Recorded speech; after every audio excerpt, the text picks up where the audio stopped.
Boa noite a todos. Eu sou Vônei Martins, presidente da SOCERJ nesse biênio 2020-2021 e hoje, dando continuidade ao programa de Educação Médica Continuada, o curso de hipertensão promovido pelo Departamento de Hipertensão da SOCERJ. A SOCERJ não para, mal terminou o seu 37º Congresso de Cardiologia e dando continuidade às suas atividades de educação continuada. Hoje nós temos dois grandes especialistas, Dr. Oswaldo Pizzi e doutora Érica Campana, ambos do Departamento de Hipertensão, para falar para a gente sobre hipertensão na sala de emergência, um tema que interessa seguramente a todos, cardiologistas, clínicos, estudantes e residentes. Boa noite, Érica, boa noite, Oswaldo, um bom webinar para todos nós. Boa noite. Obrigado, Vônei, boa noite. Boa noite, é um prazer estar com vocês e como o Vônei falou, a gente não para. Vamos discutir um pouco mais de hipertensão. Quem estaria me acompanhando hoje seria o Bernardo, que também é membro do departamento, mas teve um imprevisto, então eu escalei o meu grande amigo Oswaldo para me acompanhar, para a gente poder conduzir essa discussão. Boa noite a todos, um prazer, Érica, estar aqui com você. Eu acho que mais uma vez promete ser um encontro extremamente agradável e instrutivo. Muito boa noite a todos.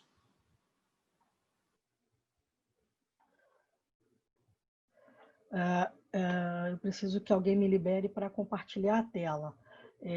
A gente vai trazer a conversa sobre hipertensão na emergência, porque esse é um tema com bastante polêmica, bastante dúvida, bastante novidades, eu diria até, nos últimos 2 ou 3 anos. A gente tem algumas coisinhas novas surgindo no contexto da hipertensão na sala de emergência, e aí vamos trabalhar para poder trazer essas novidades para vocês. Então, esse é o terceiro módulo do nosso curso de capacitação em hipertensão. Eu começo dizendo que a gente sempre trabalhou com esse tema com o termo de crise hipertensiva. E há algum tempo já, sempre que eu posso conversar sobre o assunto, sempre que eu posso discutir o assunto, eu sempre gosto de colocar que eu acho esse termo um termo que não é muito adequado. Eu acho que ele acaba gerando muito da confusão que a gente tem na condução da pressão elevada na sala de emergência, que é, na verdade, o termo que eu mais gosto de utilizar. Eu acho que, pensando desta forma, a gente consegue entender melhor o contexto clínico desse paciente e pensar em como a gente vai manejar esse paciente. Então, esse trecho foi retirado do livro do Kaplan. Kaplan é a Bíblia da hipertensão. Para quem estuda hipertensão, para quem milita na área de hipertensão, esse é o principal livro-texto que a gente dispõe. Esta é a edição mais recente do Kaplan, a edição de 2015, e o autor coloca parte disso que eu estou trazendo para vocês.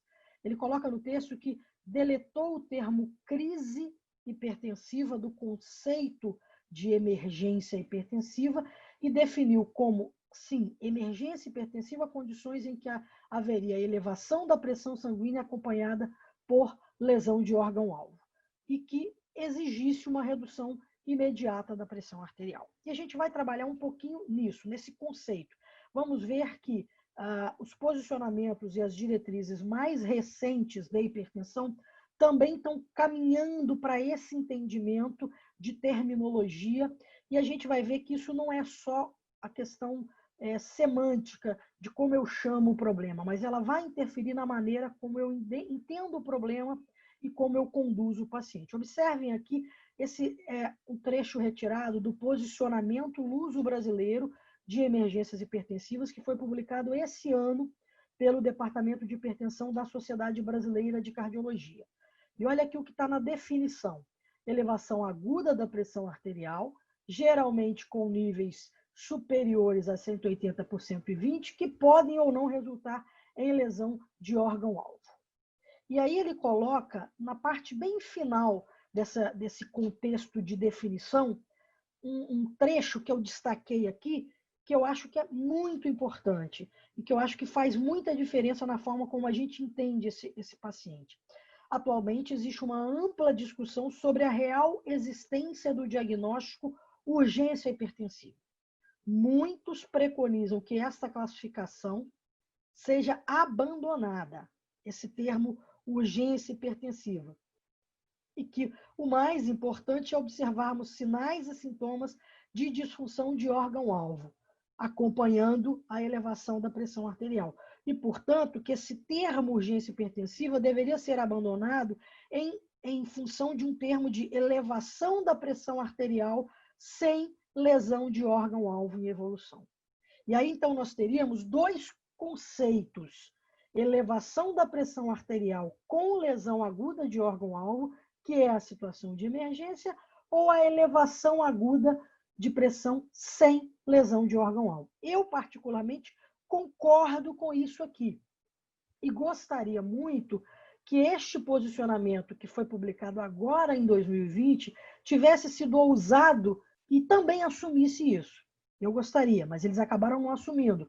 Veja que aqui no corpo do texto, eles mantêm emergência e urgência, mas eles já levantam isso daqui. Esta é a forma que eu acho que facilita muito o entendimento da situação da pressão alta na sala de emergência, porque é isso que nos interessa. Pseudocrise, crise hipertensiva, urgência, emergência, isso tudo é um monte de conceitos que confundem às vezes a nossa cabeça. O que a gente precisa entender é: eu tenho elevação aguda da pressão arterial, sim ou não? Eu tenho lesão de órgão-alvo, sim ou não? É isso que eu tenho que perguntar diante daquele paciente, porque isso é que vai determinar a minha condução desse paciente. Então, pensando nesse conceito mais moderno, o conceito de emergência hipertensiva seria uma elevação rápida e inapropriada da pressão arterial, valores acima de 180 por 120. Então, vejam que a gente tem aqui uma primeira mudança. Até esse momento, a gente normalmente caracterizava emergência hipertensiva baseado apenas no conceito da pressão diastólica. E aqui já há um conceito que engloba a pressão sistólica e diastólica. Há risco de deterioração rápida de órgãos-alvo, ou eles já estão acontecendo, se for o contexto de elevação com lesão de órgão-alvo acontecendo. Há risco de morte imediato ou potencial, e a sobrevida em 5 anos dos pacientes que são atendidos com elevação da pressão sem lesão de órgão-alvo é, obviamente, maior do que aqueles que são atendidos na emergência com elevação de pressão arterial e lesão de órgão-alvo. Claro, elevação de pressão arterial e presença de lesão aguda de órgão-alvo é um quadro mais grave do que elevação aguda da pressão arterial na ausência de lesão aguda de órgão-alvo. E aí, se a gente pensar do ponto de vista da fisiopatologia, nós temos mais ou menos isso daqui: uma elevação rápida e inapropriada da pressão arterial, que vai promover falha dos mecanismos de autorregulação, principalmente cerebral, renal, mas também cardiovascular. O edema agudo de pulmão é uma falha da autorregulação da capacidade do ventrículo esquerdo em vencer aquela pós-carga extremamente e agudamente elevada. Então, há uma falha dos mecanismos de autorregulação para suportar essa elevação aguda da pressão arterial. Isso acaba resultando em aumento de resistência vascular periférica, uma resposta de aumento de resistência vascular periférica, que vai promover isquemia de alguns órgãos em potencial, proliferação miointimal, agressão desses órgãos-alvo, e vai retroalimentar esse contexto de elevação aguda da pressão arterial. Por quê? Porque aqui eu vou ter estimulação de simpático e estimulação de sistema renina-angiotensina-aldosterona participando desse contexto. Esse é a celeuma da elevação da pressão arterial, resultando efetivamente numa condição de emergência. É aqui onde eu coloco a vida do paciente em risco por ter um órgão-alvo sobre risco de falência e de, portanto, comprometimento da vida do paciente. E aqui sim, por isso, eu tenho que intervir. É diferente da situação em que eu tenho um paciente, por exemplo, que eu atendo no meu consultório, com valor de pressão arterial que configura esse paciente como um hipertenso de estágio 3. mas esse paciente está completamente assintomático, esse paciente não tem nenhuma evidência de qualquer agressão aguda de órgão-alvo. Este paciente não está dentro desse contexto aqui. Eu não tenho indicação de fazer intervenção aguda com medicação nesse paciente. A indicação é fechar adequadamente o diagnóstico da hipertensão, estabelecer estratificação de risco e iniciar tratamento. E muitas vezes eu atendo este paciente na sala de emergência, mas nesse mesmo contexto, uma pressão elevada, excessivamente elevada, mas sem evidência de agressão ao órgão-alvo. E aí, só porque eu estou atendendo esse paciente na sala de emergência, eu resolvo fazer o famigerado comprimidinho sublingual. Ora, eu não estou tratando o paciente, eu estou tratando o local do atendimento, porque o paciente é o mesmo. Se ele estivesse no meu consultório, ele ia sair com orientação e com uma receita. Por que eu mudo a minha conduta só pelo fato de estar atendendo esse paciente na sala de emergência? Eu não posso mudar a minha conduta pelo local de atendimento. O que vai definir a minha conduta é o grau e a velocidade em termos de caráter agudo da elevação da pressão arterial e a evidência de agressão nova ou progressiva de órgão-alvo. Isso é que define uma situação em que eu tenho que intervir de forma emergencial. Então, no entendimento anterior, a gente tinha esses conceitos aqui, pseudocrise, urgência, emergência, era essa confusão toda. Como é que é o conceito moderno dessa situação da pressão alta na sala de emergência? Esse fluxograma, gente, é da diretriz americana de 2017. Aquela diretriz do 13/8 no diagnóstico da pressão, que, como eu estava brincando com o Oswaldo antes da gente começar, para mim essa aqui é a única coisa que é interessante naquela diretriz. O resto daquela diretriz é uma porcaria. Mas o capítulo de emergência hipertensiva daquela diretriz é primoroso.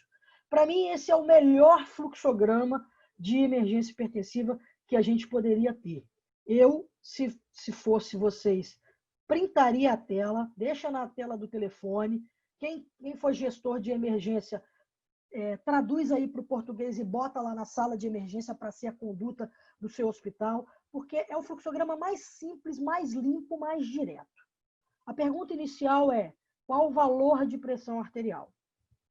Esse valor é acima de 180/120? Se a resposta é não, eu já estou saindo fora do contexto de emergência hipertensiva. Eu vou estar diante de uma hipertensão severa, não controlada, sem lesão aguda de órgão-alvo. Ou, como o corpo da diretriz coloca, elevação marcada da pressão arterial. O que eu tenho que fazer com esse paciente?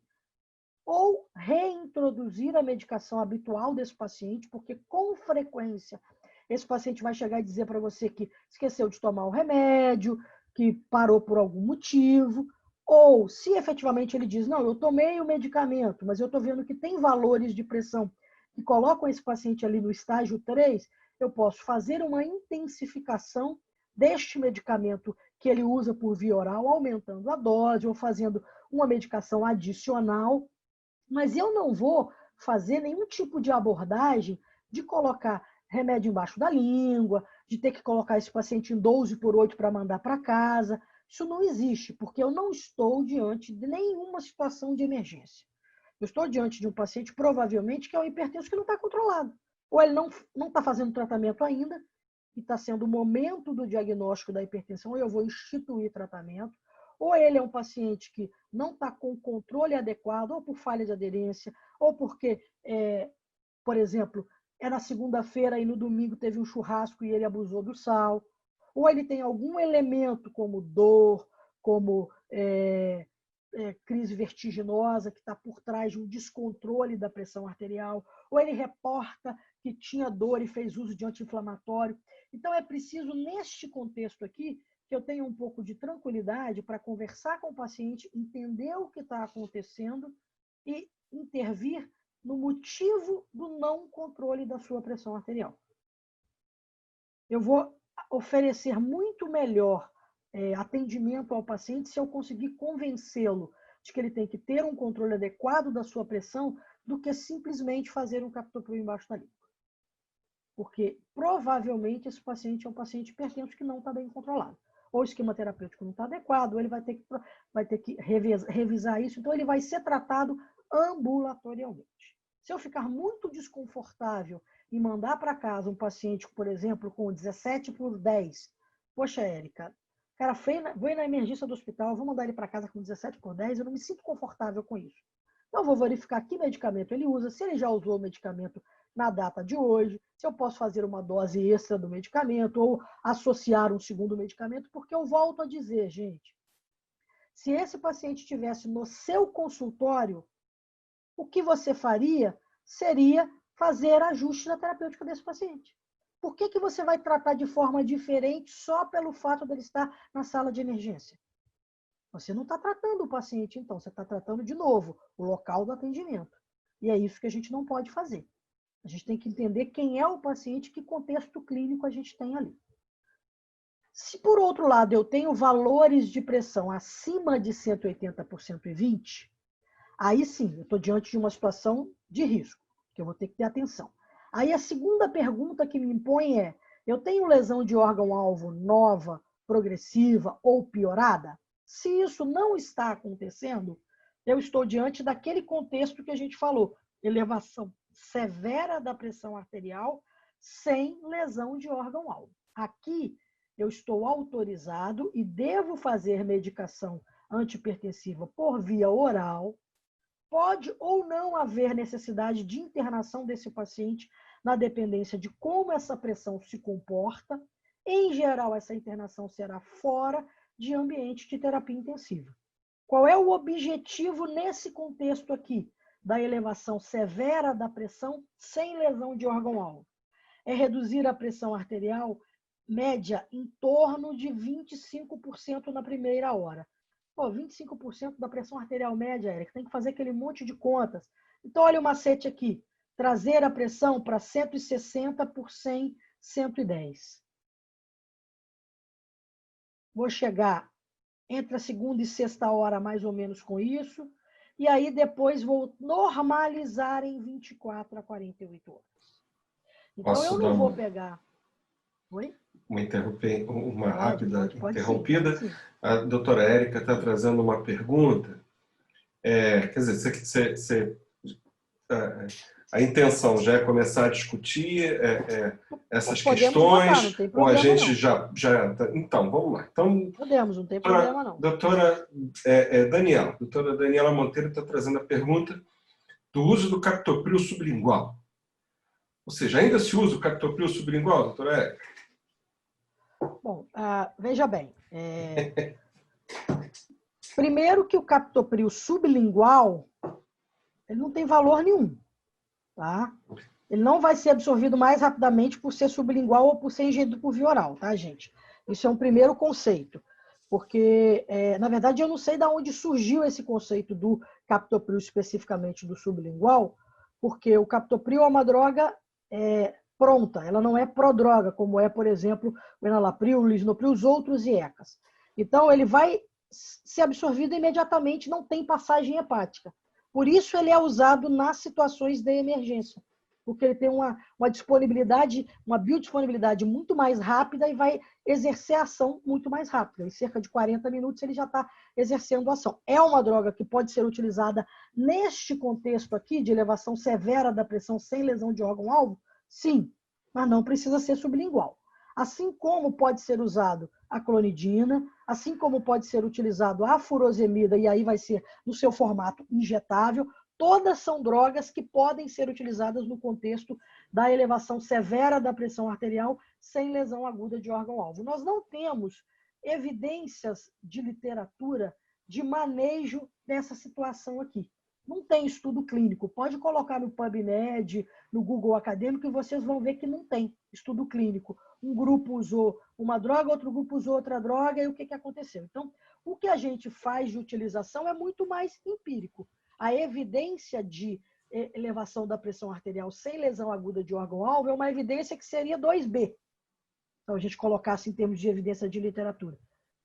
Ou 2C, talvez, que seria opinião de especialista. Porque você não tem grandes estudos clínicos com isso, não. Tá? As duas drogas podem ser utilizadas, a clonidina tem um efeito central e tem uma resposta boa também, o captopril pela sua velocidade de ação, e a furosemida, mas aí no seu formato injetável, são as 3 drogas que estão eleitas para utilização neste contexto de elevação severa da pressão sem lesão aguda de órgão-alvo. Então, a resposta é sim, o captopril está valendo e é utilizado, mas não é por via sublingual, porque não tem benefício nenhum de ser sublingual.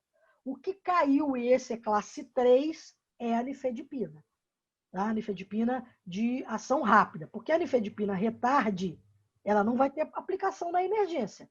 Ela é retarde, ela tem uma ação que é muito mais lentificada e mantida num período maior em termos das 24 horas. Então, ela não se presta para a necessidade de emergência, que seria isso daqui, ó, ter alguma redução da pressão em 2 a 6 horas. Ela não vai conseguir alcançar esse efeito. A nifedipina de ação curta, que é aquela antiga nifedipina de cápsula, eu acho que nem tem mais. Eu não sei se tem mais. Eu acho que nem existe mais aquilo, né? Mas se existir, não é para ser utilizado. Tá fora. Tá? Então, o doutor José Manuel Rodrigues falou que essa coisa do captopril sublingual vem lá da era antiga, né, do uso da nifedipina sublingual, né? Aí fizeram associação com o captopril também. Os trabalhos, quer dizer, os estudos sempre foram, quer dizer, muito, assim, sem controle nenhum, estudo observacional, de pequeno número de indivíduos, sem qualquer, quer dizer, se avaliava exclusivamente efeito sobre a pressão, quando muitas outras coisas podiam influenciar a pressão arterial. Enfim, Dr. Milton tá fazendo uma pergunta, mas eu acho que você vai abordá-la um pouco mais adiante, né? O paciente com pressão maior do que 18/12, quais sintomas você leva em conta para iniciar uma terapia imediata? Caso você esteja no consultório, você encaminha esse paciente para o pronto-socorro, para um pronto atendimento? Acho que você vai abordar isso melhor mais adiante, mas se você já quiser dar Isso já está mais ou menos aqui dentro do fluxograma. Tá? Se esse paciente não tiver nenhum sintoma que sinalize para cenários como esses aqui, encefalopatia hipertensiva, IVE, o edema agudo, dissecção aórtica, pré-eclâmpsia ou eclâmpsia ou crise de freocromostoma, a gente vai estar diante daquele contexto que a gente falou de elevação severa da pressão sem lesão aguda de órgão-alvo. Eu poderia até iniciar alguma medicação dentro daquele trio que a gente falou, ou o captopril, ou a clonidina, ou a furosemida no consultório, mas esse paciente deverá ser encaminhado a um atendimento de emergência por conta disso daqui. Pode ser que esse paciente necessite de internação. Se eu não conseguir chegar nesse contexto aqui de 16/10 a 11 até a 6ª hora, é a indicação para manter esse paciente em ambiente hospitalar para que eu vá ajustando a terapêutica e alcance o controle em 24 a 48 horas. Então, é mais fácil que eu consiga fazer isso com o paciente estando dentro de um atendimento hospitalar do que dentro do meu consultório, né? Ok? Se, obviamente, eu tiver essa situação de elevação da pressão acima de 180/120, com a presença de sinais ou sintomas configurando alguma dessas condições aqui, dissecção aórtica, pré-eclâmpsia ou eclâmpsia, feocromocitoma, encefalopatia hipertensiva, IVE, o edema agudo de pulmão, aí eu estou diante da clássica emergência hipertensiva. E aqui, nesse contexto, é a elevação, então, severa da pressão arterial com lesão de órgão-alvo aguda. E aí, esse paciente tem que ser admitido em terapia intensiva, essa indicação, olha aqui, de classe 1. O objetivo, tá? Reduzir a pressão arterial abaixo de 140 na primeira hora e depois ir reduzindo para normalizar em 24 a 48 horas. Se for a condição de dissecção aórtica, essa redução da primeira hora ela vai para menos de 120. A gente vai falar dessas condições clínicas um pouquinho mais à frente, tá? Esse é para a gente ter ideia do contexto geral, tá ok? E aí, então, vamos entrar naquela descrição daqueles cenários que a gente tinha numa visão mais antiga da situação de pressão na sala de emergência e a visão mais moderna. Aquilo que a gente chamava antes de pseudocrise, esse termo caiu. Eu acho que foi muito feliz ele ter caído, porque ele gerava muita confusão. Então, a hipertensão severa não controlada. É o jeito mais fácil da gente entender que esse é o paciente de hipertensão que não está controlada, muito elevada no nosso consultório.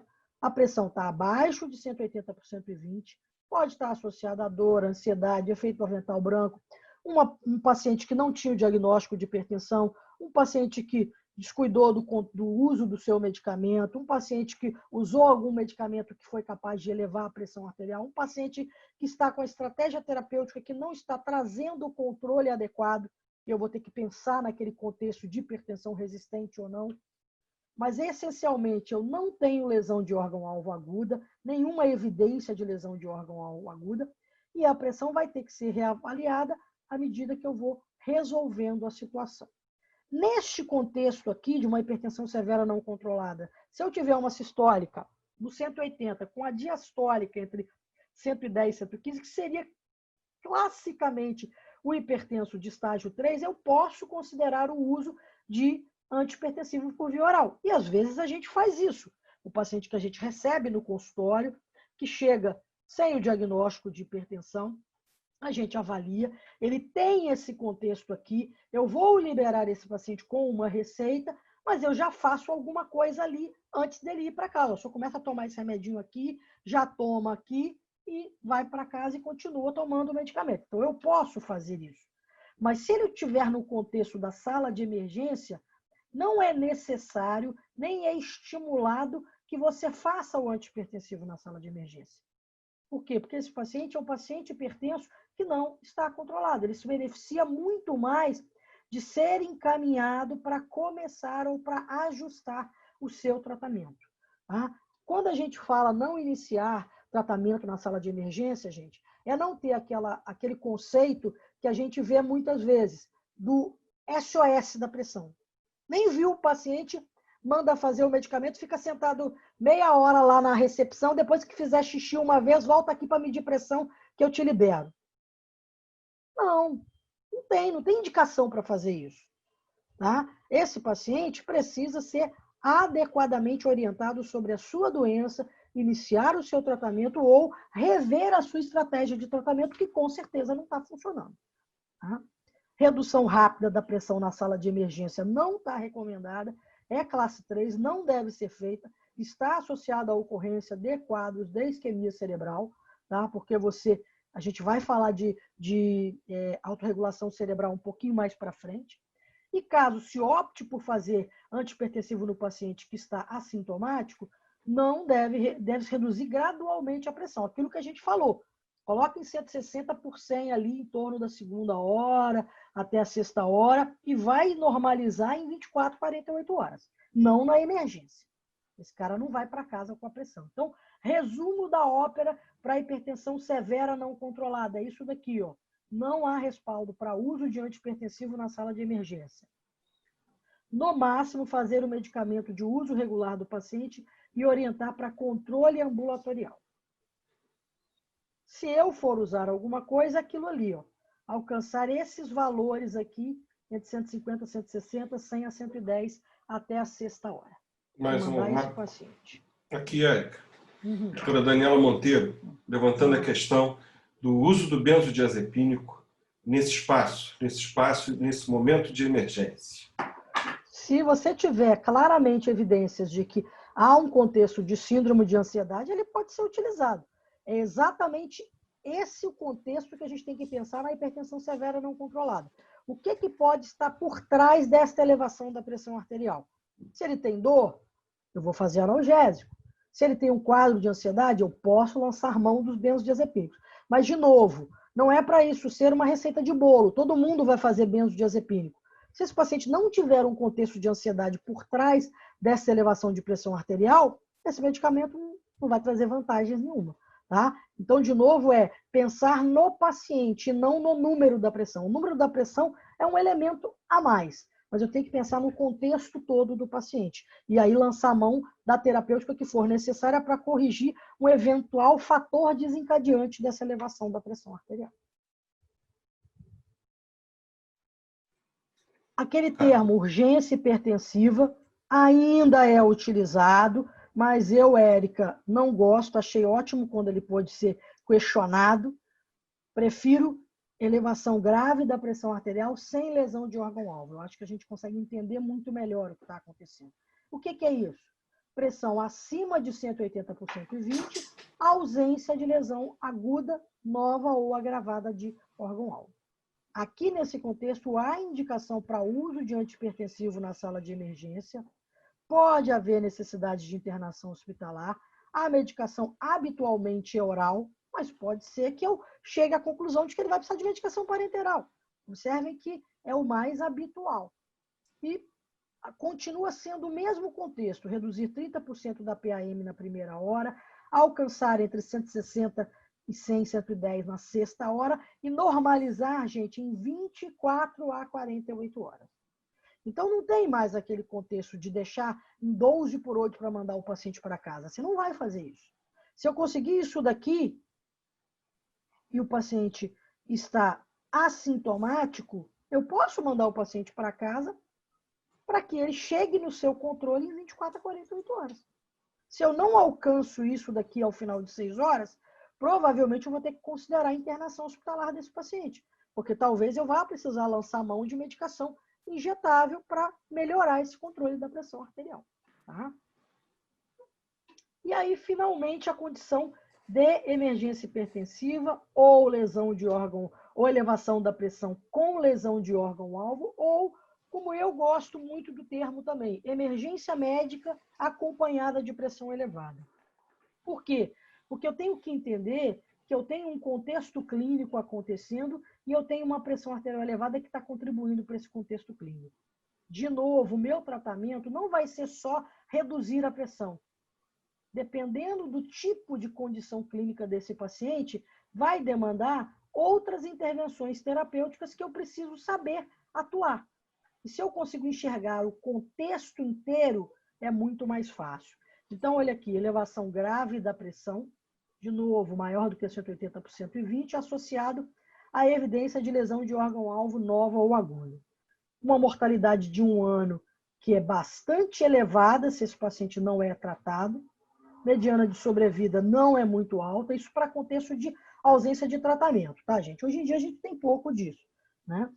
O risco eminente de morte ou de deterioração de órgão-alvo, redução imediata da pressão em minutos ou horas. A gente vai ver que depende do cenário clínico, tá? Vai requerer admissão hospitalar sempre e em CTI, e a medicação é parenteral, tá? Então, esse é o contexto. E aí, conduta geral, de um modo geral nas emergências hipertensivas. Essa é a conduta que está na 7ª diretriz brasileira de hipertensão, que é a mesma do posicionamento luso-brasileiro de emergências hipertensivas de 2020, que é isso daqui, ó. Reduzir 25% na primeira hora, colocar em 160 por 100, 110 na segunda, sexta hora, e pressão arterial normalizada em 24 a 48 horas.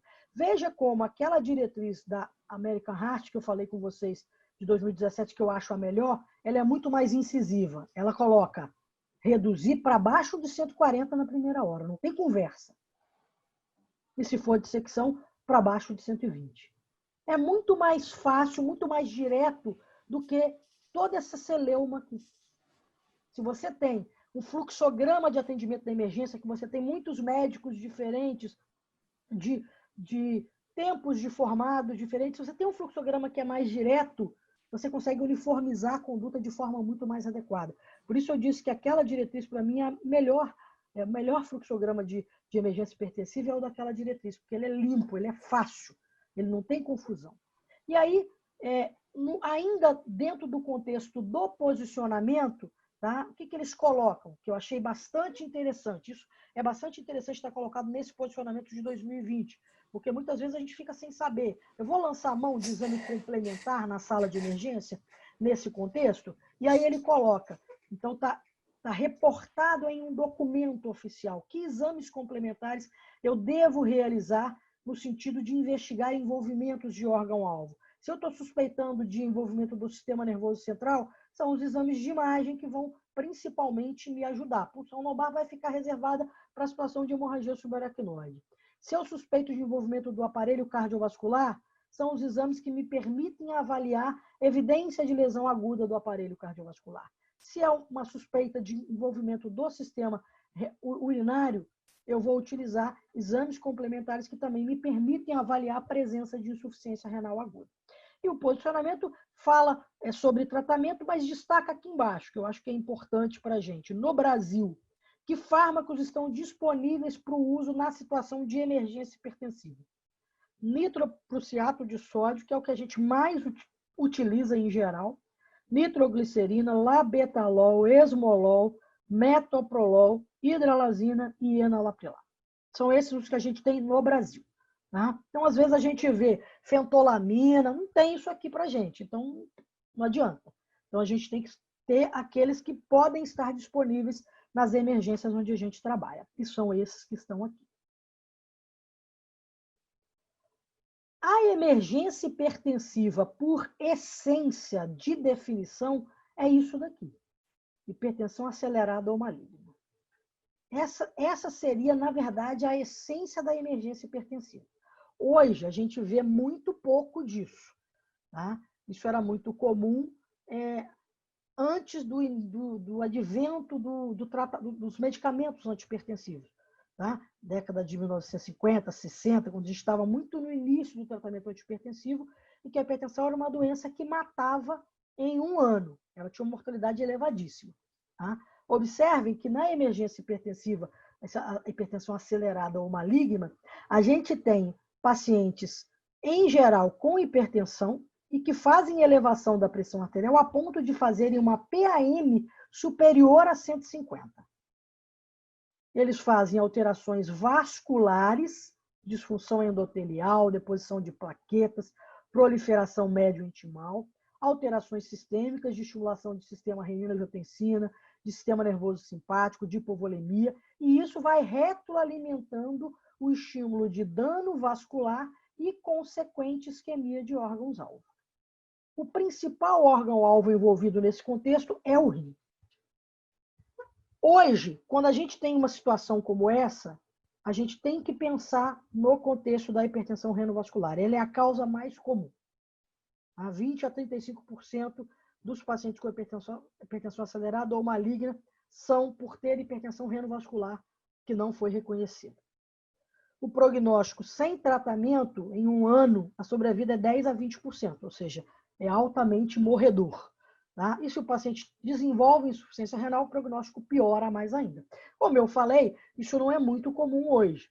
Tá? Esse contexto não é muito comum, a não ser que a gente esteja diante de um paciente com hipertensão renovascular, porque o restante dos pacientes vão estar, de alguma forma, tratando a sua hipertensão. A gente acaba reconhecendo e começando a tratar a hipertensão antes que esses pacientes desenvolvam condições como essas, de elevação muito acentuada da pressão arterial. E aí vamos começar a discutir um pouquinho cenários clínicos, aqueles cenários clínicos que a gente falou, que estão associados à condição de emergência. Tá? Um minutinho, Érica. Uma pergunta em relação à punção lombar, mas eu acho que mais na frente você aborda as situações cerebrovasculares, não? Vou falar, sim. Isso. Ok, pode tocar. Emergência hipertensiva de cunho cardiológico. A grande emergência hipertensiva do contexto cardiológico é a dissecção aórtica. Por quê? Porque a fisiopatologia da dissecção aórtica é o shear stress. Então, a elevação da pressão arterial é a estrela desse filme. É ela que causa a dissecção aórtica. Por isso, ela é, por essência, uma emergência hipertensiva de cunho cardiológico. Não tem nada mais. É a elevação aguda e inapropriada da pressão que vai rasgando a camada íntima da aorta. Portanto, a redução da pressão arterial é o principal elemento do tratamento imediato desse paciente. Depois, obviamente, vai ter o pensamento da intervenção. Mas na hora que esse paciente chega na emergência, interromper esse shear stress é fundamental. Então, eu preciso de redução urgente, eu diria emergente, dos níveis pressóricos e de frequência cardíaca. Então, olha o que está colocado na nossa diretriz de hipertensão, no posicionamento luso brasileiro: reduzir a pressão arterial sistólica para 120 ou menos em 20 minutos. Então, é emergente. Medicação de escolha: beta-bloqueador e nitroprusiato. O nitroprusiato é o mais potente vasodilatador que existe, mas ele promove taquicardia como efeito colateral. E a gente sabe que elevação de frequência cardíaca no contexto da dissecção também não é uma boa, não é legal. Então, eu faço beta para poder fazer o nitroprussiato sem aumentar o shear stress desse paciente. Tá? Hidralazina e diazóxido. Diazóxido a gente nem tem aqui, mas ok. Estão fora, por quê? Porque vão taquicardizar, não é legal isso nesse contexto. E o controle de pressão e frequência, em geral, é a ponte para permitir que esse paciente sofra intervenção. Tá? A meta final desse paciente, colocar a pressão sistólica abaixo de 100, se for possível, e frequência cardíaca em torno de 60. É isso que eu tenho que objetivar, para entregar o paciente enxuto para o cirurgião e falar, agora é com você, malandro. Minha parte eu já fiz. Tá? Lembrar disso daqui. Se eu não lembrar disso daqui, vamos ter o chamado homem Smurf. Né? Vai aumentar a frequência cardíaca e tome shear stress, vai sair dissecando tudo, até o dedão do pé. O cara vai ficar azul igual um Smurf. Então, não podemos esquecer de controle da frequência cardíaca, porque eu estou fazendo um vasodilatador extremamente potente. Uma outra condição de emergência hipertensiva de cunho cardiológico, IVE, edema agudo de pulmão. De novo, o que é o elemento central aqui? O aumento agudo exagerado da pós-carga, que o meu ventrículo esquerdo não consegue trabalhar. Ora, se eu tenho uma pós-carga, né? O meu ventrículo esquerdo, para trabalhar adequadamente, o que ele faz? Ele faz uma contração isovolumétrica para aumentar a sua pressão, ultrapassar a pressão de pós-carga, abrir a válvula aórtica e dar sequência no ciclo cardíaco. Se eu elevo excessivamente a pós-carga, esse meu mecanismo, que é o chamado efeito UNREP, que regula esse controle da pressão, da tensão do ventrículo esquerdo frente à pós-carga, ele não vai aguentar suportar isso. Essa elevação excessiva da pressão ventricular esquerda vai se transmitir para a pressão capilar pulmonar, vai extravasar líquido para dentro do alvéolo, esse indivíduo faz edema agudo de pulmão, por esgotamento desse mecanismo de autorregulação do ventrículo esquerdo frente à pós-carga. Então, de novo aqui, gente, é um contexto de insuficiência cardíaca de fração de ejeção preservada aguda. É isso que é o edema agudo hipertensivo. É uma ICFEP aguda. A pressão arterial é, de novo, a estrela da companhia. Então, a redução da pressão arterial é o principal elemento de tratamento desse paciente, associado às medidas de apoio do suporte respiratório. Mas eu tenho que reduzir a pressão arterial para permitir que esse trabalho do ventrículo esquerdo frente à pós-carga consiga se fazer. Tá? Redução da pressão arterial de níveis de forma urgente, 30 minutos a 1 hora é o meu objetivo, que eu devo colocar aquela pressão em abaixo de 140, como está lá na diretriz americana. Nitroprussiato, de novo, entra como medicação de escolha, porque é um potente vasodilatador. Os diuréticos de alça também entram aqui, também pelo seu efeito vasodilatador e não pelo seu efeito diurético.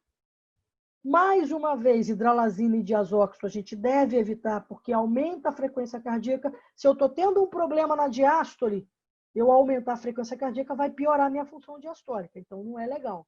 Então, não devo pensar nessas medicações.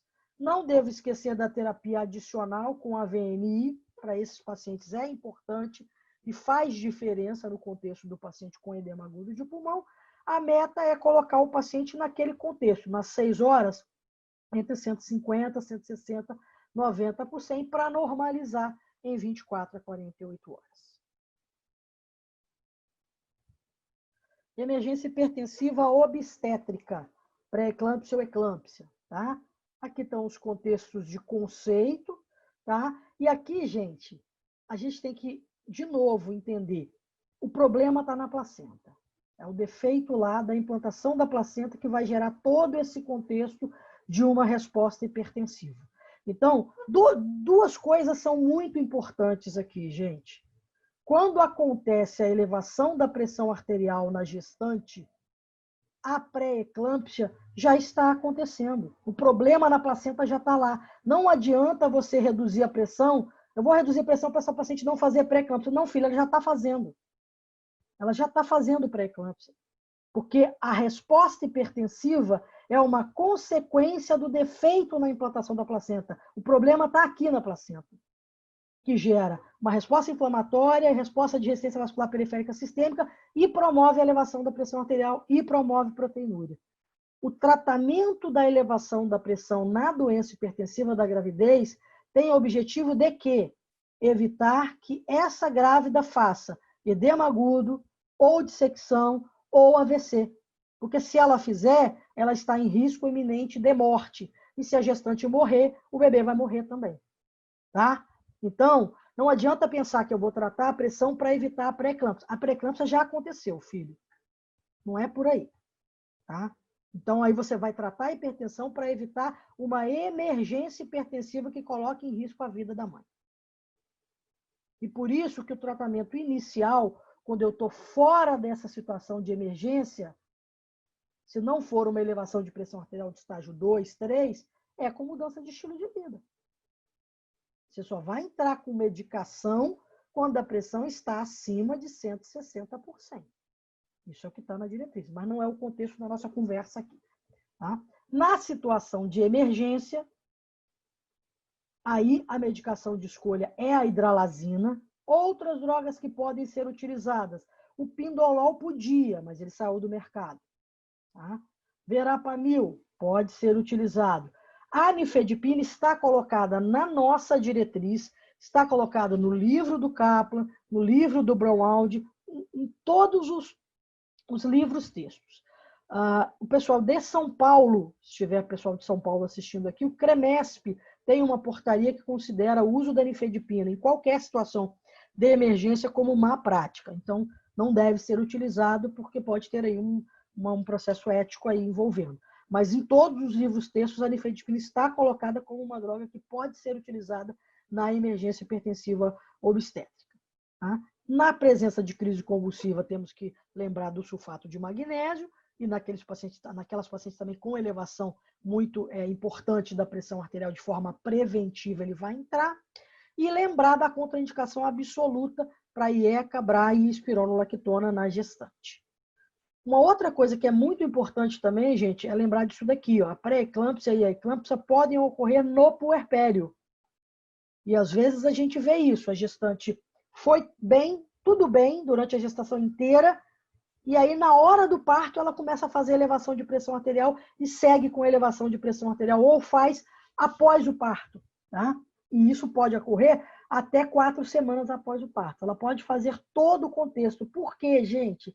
De novo, o problema está na placenta. É aquele defeito da implantação da placenta que gera essa resposta inflamatória sistêmica, essa resposta de vasoconstricção sistêmica, de disfunção endotelial sistêmica.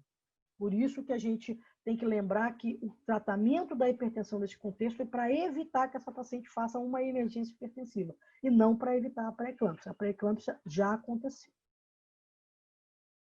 Emergência hipertensiva de clínica médica, que é a crise adrenérgica. Pode ser felcromocitoma, que é raro, mas a gente tem que sempre lembrar. Uso de drogas ilícitas, suplementos, descongestionantes, retirada abrupta de alguns tipos de medicamentos que tem o chamado efeito rebote. Em geral, tem elevação da pressão arterial, mas também tem taquicardia, sudorese, cefaleia, rubor facial. Tem outras coisas que vão ali no contexto, além, obviamente, do relato do uso ou da retirada do medicamento.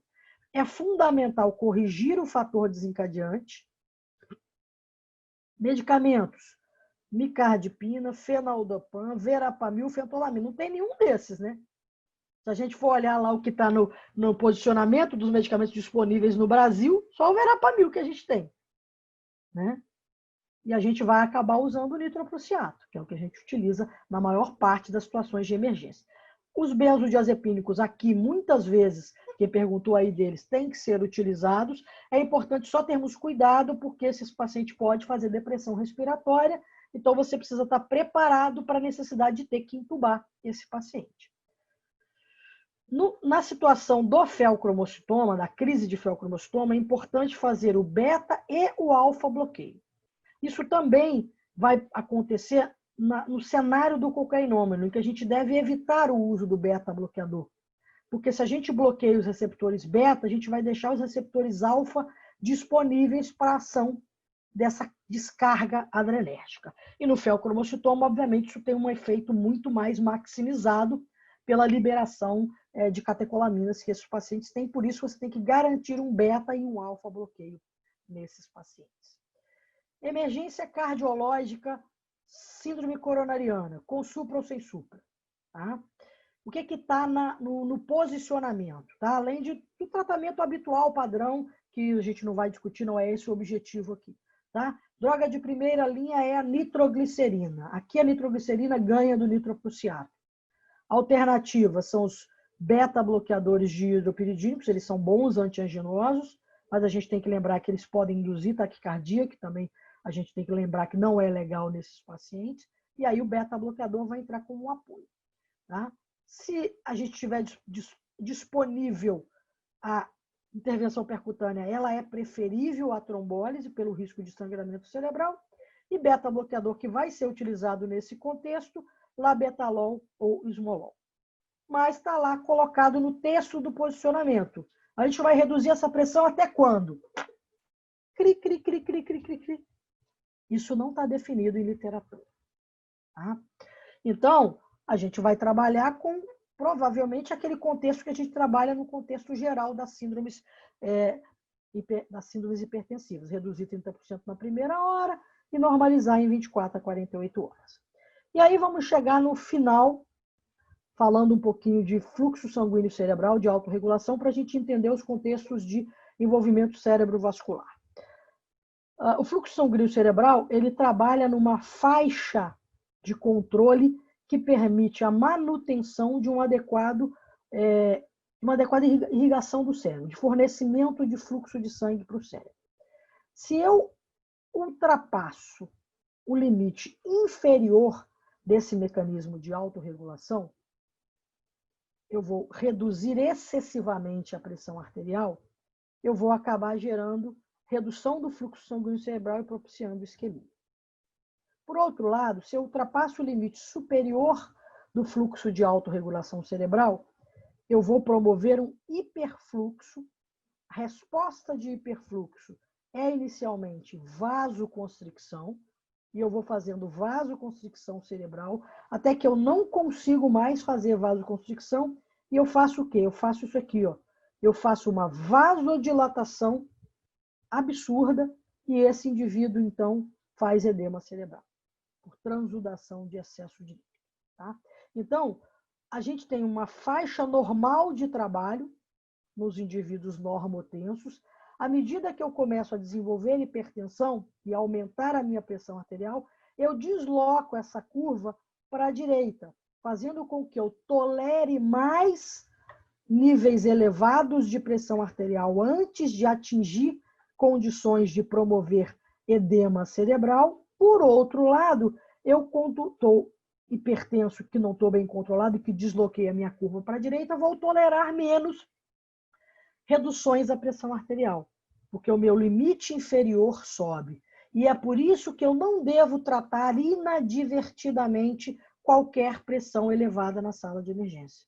Se eu não estiver diante de uma situação em que essa elevação de pressão arterial coloca órgãos-alvo em risco, eu posso colocar em risco o fluxo sanguíneo cerebral do meu paciente, sem trazer qualquer benefício. E aqui é que está o problema da hipertensão severa sem lesão de órgão-alvo. Eu devo tratar ou não devo tratar? Se eu não estou com lesão de órgão-alvo, é melhor eu não tratar, porque eu não corro o risco de romper esse limite inferior e promover isquemia cerebral no meu paciente. Então, a emergência hipertensiva neurológica, por essência, é a encefalopatia hipertensiva. O que acontece na encefalopatia hipertensiva, gente? Eu ultrapasso o meu limite máximo de autorregulação. Então, acontece isso. Eu começo a elevar a pressão arterial, esse hiperfluxo promove como resposta vasoconstricção. Eu vou fazendo vasoconstricção, até que chega um determinado ponto que eu não consigo mais fazer vasoconstricção. E aí o que eu faço? Eu vasodilato tudo, faço hiperfluxo cerebral e edema cerebral. É igual barragem da Samarco, é isso que acontece. Arrebenta a barragem e vai inundar tudo. É isso que acontece. É isso que acontece na eclâmpsia. É isso que a gestante faz. ela faz uma encefalopatia hipertensiva, edema cerebral e faz crise convulsiva. É isso que acontece na criancinha com GNDA, que faz crise convulsiva. E é por isso que nessa situação de pré-eclâmpsia, de eclâmpsia, da criancinha com GNDA, que eu faço, às vezes, emergência hipertensiva com pressão abaixo de 180 por 120, que é uma coisa que ninguém perguntou aqui, né? A gente colocou lá, marcou o conceito como acima de 180 por 120, mas criança faz edema cerebral por GNDA com menos de 180 por 120. Por quê? Por conta disso daqui, ó, daquela questão da autorregulação, tá? Esses indivíduos previamente normotensos, eles costumam romper essa barreira com PAMs de 120 ou mais. Então, não precisa subir muito a pressão para ele ultrapassar o limite máximo de normalidade e fazer edema cerebral. Já o paciente hipertenso, como a gente falou, ele vai tolerar muito mais antes de fazer isso. Então, é mais comum a encefalopatia hipertensiva no indivíduo previamente normotenso. É menos comum no indivíduo previamente hipertenso, porque ele já vai ter a curva deslocada para a direita. O que esses pacientes podem ter? Cefaleia, tontura, distúrbios visuais, pode se apresentar como déficit focal. Então, eu vou ter que fazer o diagnóstico diferencial de um acidente vascular cerebral, convulsão, coma. Drogas, nitroprusiato, nicardipina, labetalol. E o esquema? Aí é o mesmo, ó, reduzir 20%, 25% da PAM na primeira hora, colocar em 160 por 100 da segunda à sexta hora, normalizar em 24 a 48 horas. Não tem muita diferença. Evento cerebrovascular agudo. Pode ser um ataque isquêmico transitório, um AVC, uma hemorragia subaracnoide, hemorragia intracerebral. A elevação da pressão, gente, ela pode ser causa, mas consequência. Por isso que eu não gosto de chamar de emergência hipertensiva. Porque tem mais coisas aqui, além da pressão arterial, participando dessa fisiopatologia. A prática de simplesmente reduzir ou normalizar, se a gente pensa no conceito de emergência hipertensiva, a gente vai pensar naquele conceito, colocar em abaixo de 140 em uma hora. Mas dependendo do evento cerebrovascular, isso não é legal. Você vai estar fazendo mal para o paciente. Às vezes, isso pode resultar em dano. Então, a gente vai precisar pensar, quando a gente está falando de emergência neurológica, em que contexto clínico a gente tem. Se eu tenho os eventos isquêmicos, a pergunta-chave é, eu tenho trombólise disponível? Se eu tenho trombólise disponível, essa pressão tem que estar abaixo de 185 por 110. Para que eu consiga colocar esse paciente em protocolo de trombólise.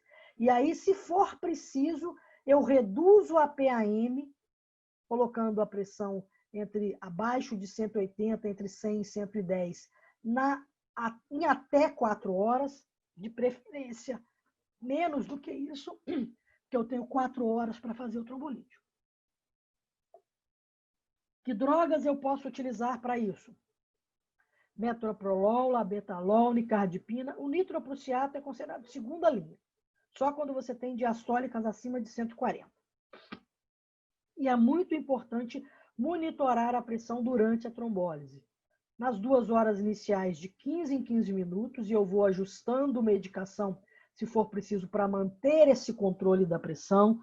Da segunda à sexta hora, de 30 em 30 minutos, até a 16ª hora, de hora em hora. Porque senão eu posso fazer transformação hemorrágica.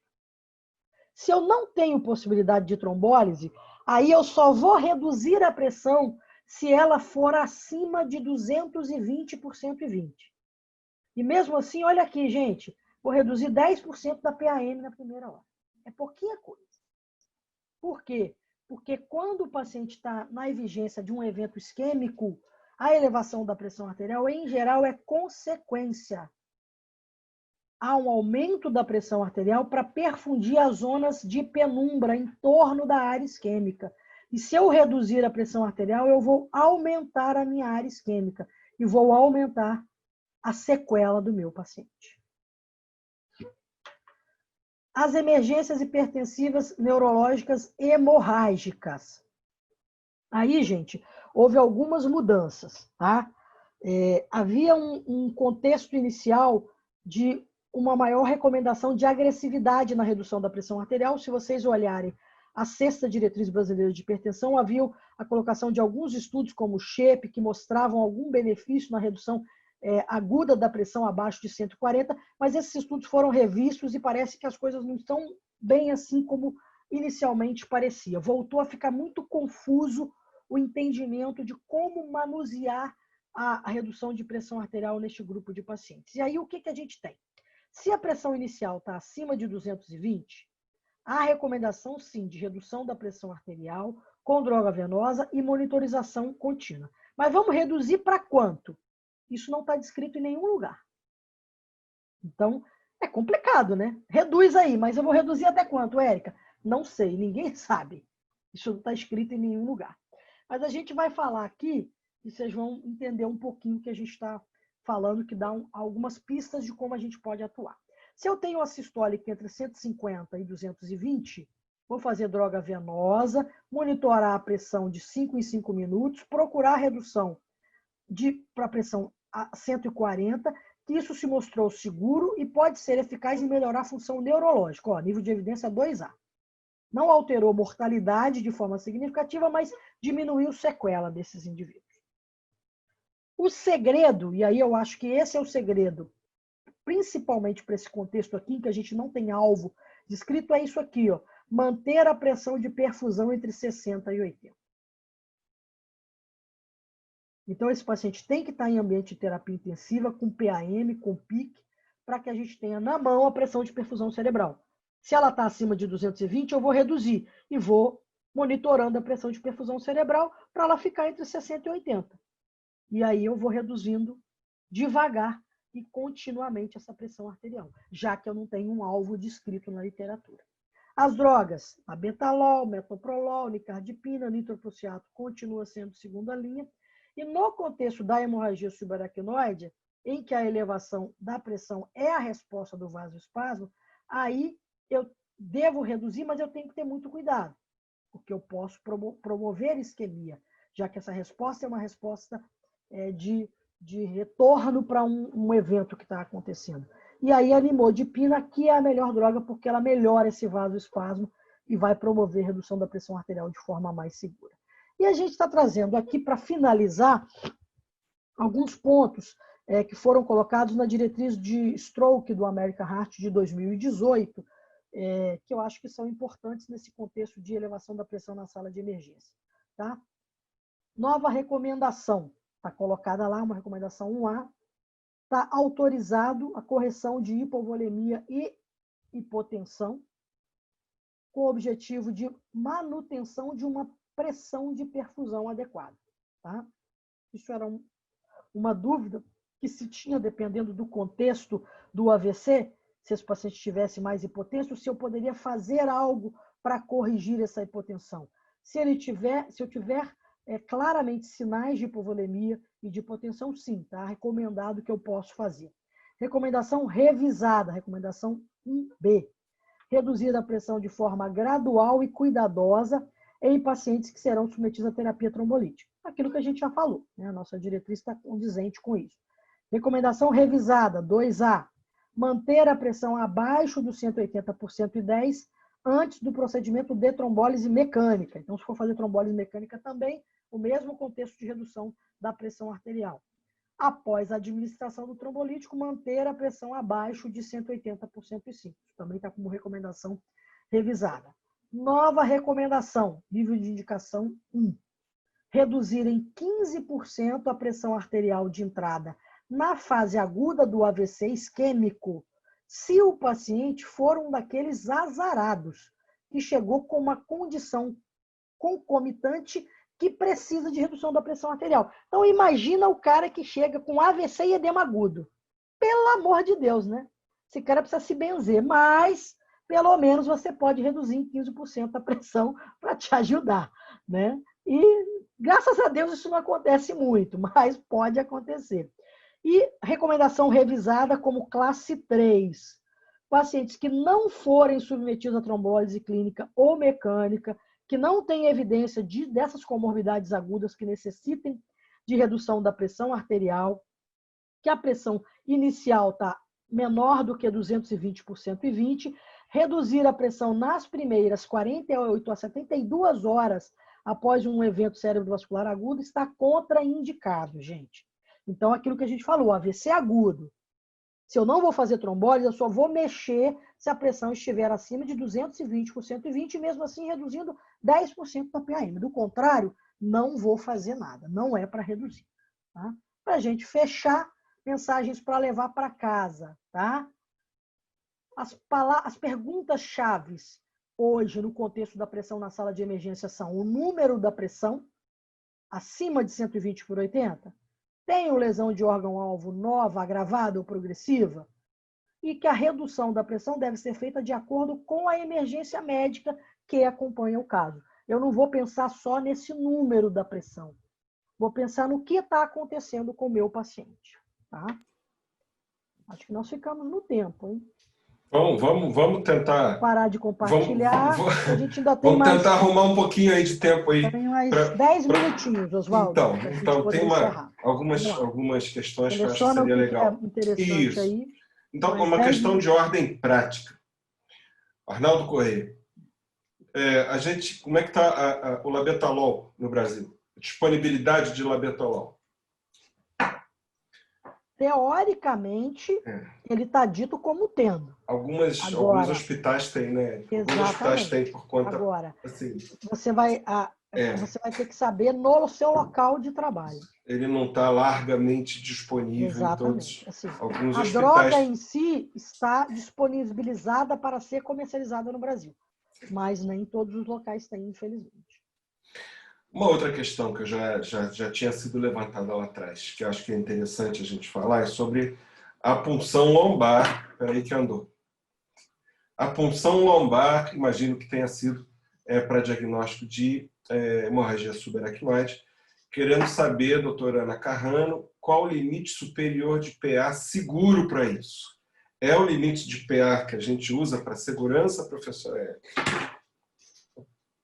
Como é que é? Peraí, não sei se eu entendi. Ela está perguntando qual o limite. Qual seria o limite superior de pressão arterial para realizar punção lombar sem risco?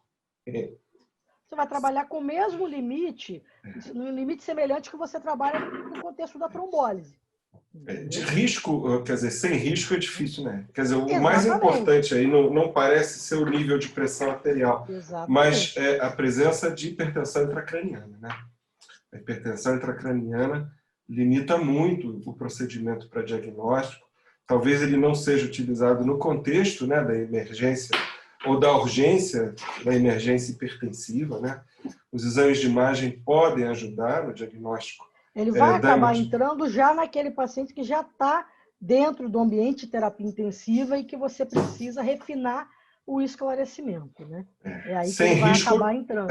Sem risco é complicado, né? Sem risco tem que jurar que não tem hipertensão intracraniana. Exatamente. Mas se esse paciente está no ambiente de terapia intensiva, ele já vai estar, de alguma forma, monitorado, vai te dar mais tranquilidade para você. Você não, que graças a Deus que quem faz isso é o neurocirurgião. Né? Para ele entrar com mais tranquilidade. Um outro pedido para você ressaltar o uso, a inadequação do uso do beta-bloqueador em paciente que tem usado cocaína. Ele queria que você repetisse isso. Repito. Ele está reportado como uma indicação de classe 3, ou seja, não deve ser utilizado. Por quê? Esse indivíduo que usa cocaína é um indivíduo que tem uma grande expressão adrenérgica circulando no organismo. Se você bloqueia o receptor beta, os receptores alfa ficarão disponíveis para a ação desta droga. Um dos efeitos do receptor alfa é, por exemplo, vasoconstricção. Por isso, o cocainômano faz, às vezes, o infarto por vasoespasmo. Entendeu? E se você opta por usar beta-bloqueador, que seria um pensamento lógico, se esse indivíduo tem excesso de adrenergismo, eu vou beta-bloquear. Era um pensamento, do ponto de vista fisiológico, faria até sentido. Mas a gente tem que lembrar que os receptores aonde esse contexto adrenérgico atuam são receptores diferentes. Tem o beta, mas tem o alfa também. E eles têm ações completamente diferentes. Quando você bloqueia o beta, você vai dispor todos os alfa para essa cocaína agir. E aí você vai aumentar a vasoconstricção, você vai aumentar a hipertensão, você vai propiciar a arritmia, você vai propiciar vasoespasmo e eventos isquêmicos cardiovasculares, né, cardíacos, vamos dizer assim. Por isso está como classe 3. Tá? Muito bem. Talvez aqui uma última questão que eu acho que vale a pena ser ressaltada. A ultiminha, daqui a pouco o Volney expulsa a gente. Apesar, é uma pergunta clínica, eu acho que as perguntas clínicas são sempre muito bem-vindas. Com certeza. Para ressaltar, eu acho que vale a pena ser ressaltado, porque a Larissa Santana está perguntando que sintomas habitualmente acompanhariam uma dissecção aórtica, além da elevação da pressão arterial. Acho que é uma situação que todos os urgencistas e emergencistas têm que estar muito atentos, né, Érica? O principal sintoma, e que faz parte do diagnóstico diferencial, é a dor torácica. E quem já viu um caso de dissecção aórtica, não esquece nunca mais da dor. Eu tive a oportunidade de ver um paciente com uma dissecção aórtica de aorta abdominal, parte mais inferior, na minha época, de Procórdides, o finado Procórdides, que nem existe mais aqui em Niterói. Estava bem menos tempo de formado. E é uma dor, realmente, ela é descrita como lancinante e é lancinante mesmo. O paciente era um senhorzinho, ele urrava de dor. Tá? A dor da dissecção aórtica, então, é uma dor de extrema intensidade. Obviamente, ela vai se posicionar mais ou menos na topografia da aorta. Se a gente está falando de aorta torácica, é dor torácica. Costuma acompanhar mais ou menos o caminho da aorta. Então, muitas vezes o paciente refere uma dor que tem uma progressão dorsal, como se ela estivesse realmente seguindo o caminho da aorta. Esse indivíduo tem diaforese, sinais mesmo de um paciente criticamente comprometido, sudorese, pele fria. Tá? Muitas vezes você percebe diferença de pulso, porque se essa dissecção, se essa lâmina de dissecção roubar a luz de um dos troncos braquicefálicos, ela vai comprometer a saída dessas artérias. Esse indivíduo pode se apresentar com sinais de insuficiência aórtica aguda, se essa lâmina de dissecção comprometer a válvula aórtica, mas acho que a dor é o sintoma mais importante. Então, todas as vezes que a gente tem um paciente com dor torácica na sala de emergência, um dos diagnósticos diferenciais das chamadas dores torácicas assassinas é a dissecção aórtica. Principalmente se você tiver num hospital que o manejo da síndrome coronariana for por trombólise.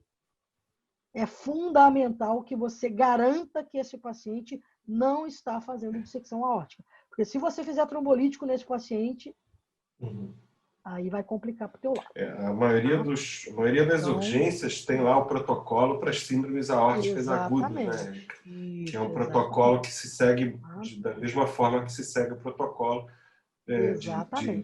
das síndromes coronarianas. Vai fazer um exame de imagem básico como raio-x, se expressar alargamento do mediastino, tem que te abrir o olho. Você já fez o eletro, esse paciente tem dor torácica que tem um eletro limpo. Não tem nada nesse eletro. Peraí. Então, isso não deve ser doença coronariana. Você tem que pensar em dissecção aórtica, você tem que pensar em TEP, tem que pensar em pneumotórax espontâneo. São as chamadas dores torácicas assassinas, que são diagnóstico diferencial da que é a mais comum, que é a síndrome coronariana, sem dúvida nenhuma. Né? Mas você precisa garantir que não tem isso para poder fazer o trombolítico com segurança nos pacientes elegíveis para isso. Ok? Bom, acho que tudo foi cumprimos bem, foi um prazer. Acho que essa é a última etapa do nosso módulo, da nossa capacitação de hipertensão nesse ano de 2020. Em 2021, com certeza, nós faremos um novo ciclo de capacitação em hipertensão, trazendo de novo temas importantes, alguns temas que esse ano a gente acabou não discutindo. E foi um prazer, espero que tenha sido proveitoso para todos. Agradecer ao Oswaldo mais uma vez a parceria, agradecer o Volney e toda a equipe da SOCERJ por abrir o espaço para o Departamento de Hipertensão trabalhar e dizer que a gente está aí sempre à disposição para fazer da SOCERJ cada vez mais uma sociedade que contribui para a educação médica continuada, que eu acho que isso é fundamental. Obrigado, Érica. Todos estão a parabenizando e agradecendo pelo conteúdo e pela clareza. Quero também deixar um abraço a todos, desejando uma boa noite aos colegas Celina, da SOCERJ. todas as atividades do webinar da SOCERJ ficam disponíveis no site da SOCERJ, no canal do YouTube da SOCERJ, tá, gente? Então, todas as aulas anteriores, não só da hipertensão, mas de todos os outros departamentos, ficam disponíveis no site da SOCERJ e no canal do YouTube da SOCERJ. Podem acessar e fiquem à vontade e aproveitem, tá bom? Obrigada.